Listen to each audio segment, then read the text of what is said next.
What's up everyone, welcome to Versatile Fun Designs. May the 4th be with you. Happy LEGO Star Wars Day.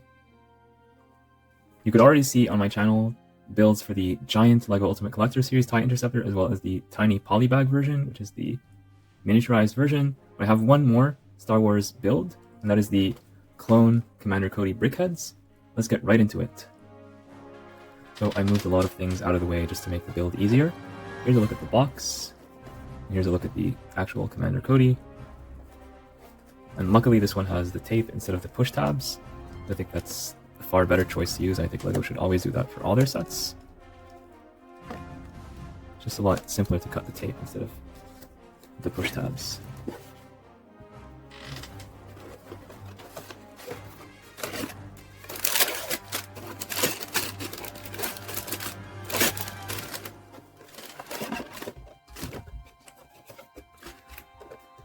So here are the contents of this BrickHeadz box.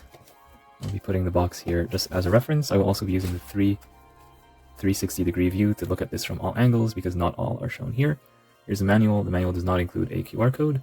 You cannot scan this to get an extra 20 insider points, but that's besides the point here.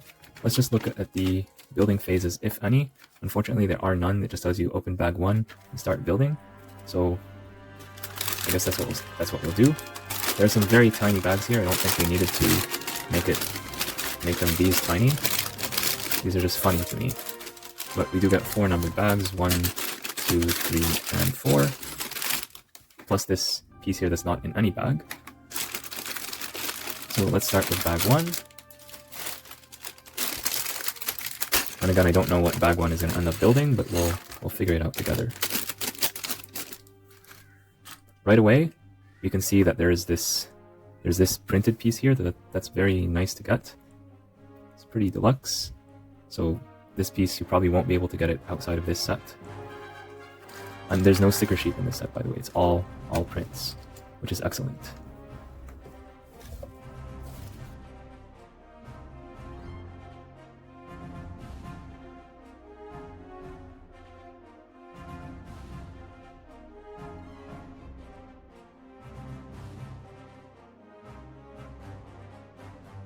As usual, the pink brick in BrickHeadz represents their brain.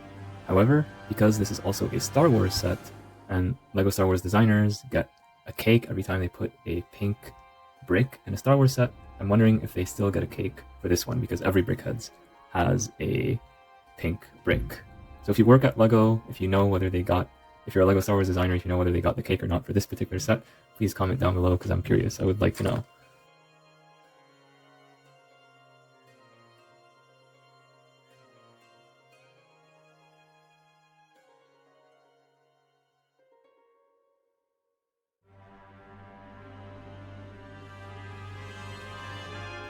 So again, we got some nice printed pieces in this set, including these and this. Notice that, however, here the print is a little bit offset. There's a big difference between here and here. Not super noticeable, but it's there, so that's a little bit unfortunate. It's kind of like me and my sticker placement when I put a sticker that's a bit offset.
Alright, now we're done with Clone Commander Cody in BrickHeadz form. As you may have noticed, I deviated slightly from the instructions, so I have all these extra pieces. Oh, I forgot to add this piece right here. Yeah, there we go. So, yeah, this looks like what is shown in the box, including the back of the box, which also shows the front of the model. I don't know where these pieces go. I did not look at the instructions at all, not even the building phases, so I don't know what does bag 1 or bag 2 build, etc. I just wanted to build it completely independently, and so this is what I came up with. I realize there might be some small imperfections here, but I still think it gets the idea across. So if you're not familiar with BrickHeadz, BrickHeadz is kind of like Lego's version of Funko Pops, that's what everyone says, and these are highly massable. They're small in size, easy to collect, easy to purchase without lots of budgeting. This one cost me $13 Canadian. I believe the price is $10 or $11 US, so pretty affordable. Much more affordable than the Ultimate Collector Series Lego Star Wars sets. And you do get what you pay for. You get a nice collectible figure. Looking at Cody specifically, you get to see... I'm not going to angle it too much because I use whatever pieces I could find to make this work, but probably there's a better way to do this. I just wanted to rush this video for May the 4th. May the 4th be with you. So yeah, we have a look at the helmet, basically, of Cody. And the helmet, by the way, is also available as another set that's currently still on sale, but I think it's going to retire soon. So if you want a larger display piece, get it while you still can. You do get the antennae on both sides. These are exclusive prints, this and this one here for the chest. So that's pretty nice to get. And we get the stand as usual. It's pretty standard, pretty basic, but it's the standard for all BrickHeadz. That's nice to see. Yeah, not too much detail around the back, but still there's enough visual interest with the way they did things here. And we do get this piece here that is used for basically the separation of the eyes. At first I thought that these pieces would be separated, but actually it's just another piece on top. We do get a gun in this piece, or I think the official name for this piece is nozzle, like for a hose. And then you use this to build the much larger weapon here, so it's more to scale. And speaking of scale, here's what this looks like compared to a minifigure. This one is from the Ultimate Collector Series TIE Interceptor. And you can see the size comparison between a BrickHeadz versus a regular figure. Of course, this figure is not included with this set. It's included in a different set that's way more expensive.